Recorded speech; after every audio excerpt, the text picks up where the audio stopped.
皆さんこんにちは、よしおです。今回は新たに実装されたモントの新しい姿、モントフィギュアスケーターを解説していきたいと思います。もしこの動画が良ければチャンネル登録、高評価よろしくお願いします。モントは氷結と疾風2つの属性を戦闘中に切り替えて戦うことができるキャラクターです。属性はモントのターンにいつでも切り替えることができ、現在の属性の状態に応じてモントのスキルの効果も変わります。ただモントは同じ属性の味方を強化する性能をしているので、戦闘中に属性を切り替えることはあまりありません。疾風と氷結2キャラ分の役割が1人でこなせると考えた方がいいでしょう。それではまずは疾風属性の性能から解説していきます。モントの特徴はスキル3。疾風属性のモントはスキル3を使うことで敵1体に大ダメージを与えながら1ターンの間中旬結界を展開します。中旬結界はモントの次のターン終了時まで継続します。結界が展開されている間、味方が敵に疾風属性ダメージを与えた時、モントの攻撃力 20% 分の追加ダメージが発生します。さらにモントは朝露結晶というポイント、モントのアイコンの横に書かれている数字ですね、これを獲得します。中旬結界の終了時、モントは貯めたポイントを全て消費して敵1体に疾風属性の特大ダメージを与えます。スキル1では敵単体に疾風属性ダメージを3回与え、低確率で敵を封装状態にします。スキル3の中旬結界展開中はさらに追加で敵を2ターンの間封傷状態という状態にし、モントが封傷状態の敵に攻撃するときクリティカルダメージがアップします。スキル2は敵全体にダメージを与え、スキル3の中旬結界展開時は追加で結晶を1つ獲得します。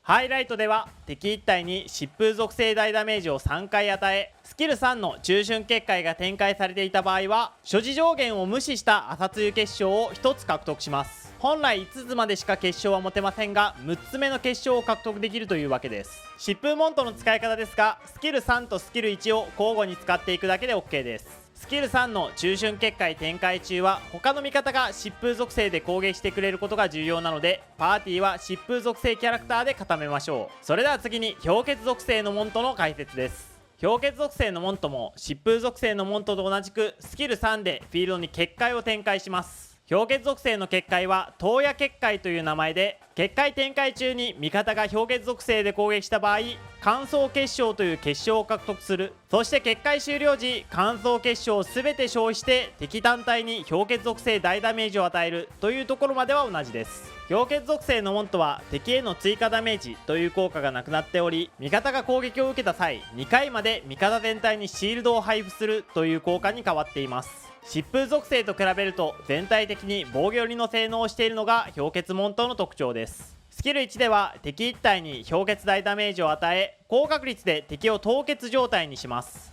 さらに敵がすでに凍結状態だった場合は2ターンの間敵を凍傷状態にします。凍傷状態は2ターン継続し、凍傷状態の敵は受ける氷結ダメージがアップします。スキル2では敵全体に氷結ダメージを与え、こちらも中確率で敵を凍結状態にします。スキル3の結界展開中は与えるダメージが 20% アップしますね。そしてハイライトでは敵単体に氷結属性大ダメージを与え、中確率で敵を強風状態という状態にします。強風状態の敵は一旦行動できなくなり、スキル3の結界展開中は強風状態になる確率がさらにアップします。氷結属性のモントもスキル3とスキル1を交互に使っていけば OK です。こちらのモントも味方が氷結属性ダメージを与えることが重要なので、パーティーは氷結属性のキャラクターで固めてあげましょう。モントのスキル一覧がこちらです。まずは疾風モントですね。疾風モントは他に疾風属性の味方がいると自身が与える疾風属性ダメージが 33% アップ。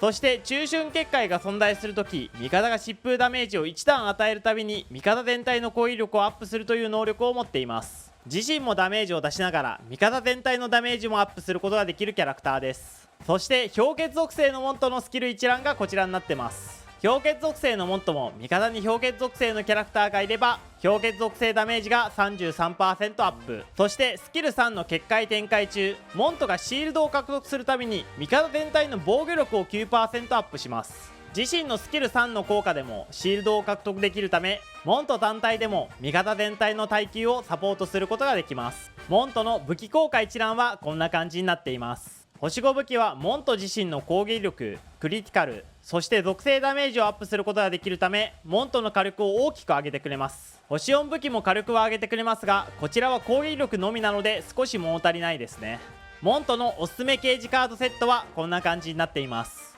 新しく追加された自由そして凱旋のセットが強力です。モントが結界終了時に発動する攻撃は追加攻撃なので、自由と凱旋のセットで追加攻撃の火力を大きく上げてあげるといいと思います。おすすめメインステータスは他のアタッカーと同様、月がダメージボーナス、星がクリティカル率かクリティカルダメージ、タツが攻撃力になっています。サブステータスも火力が上がるものを優先してあげてあげましょう。モントの突効果一覧がこんな感じになっています。味方全体の火力を大きく上げることができる2突目が非常に強力ですね。1突目は結晶の所持数に応じて追加攻撃のダメージがアップ。2突目では疾風属性の場合敵全体の防御力を 40% ダウン。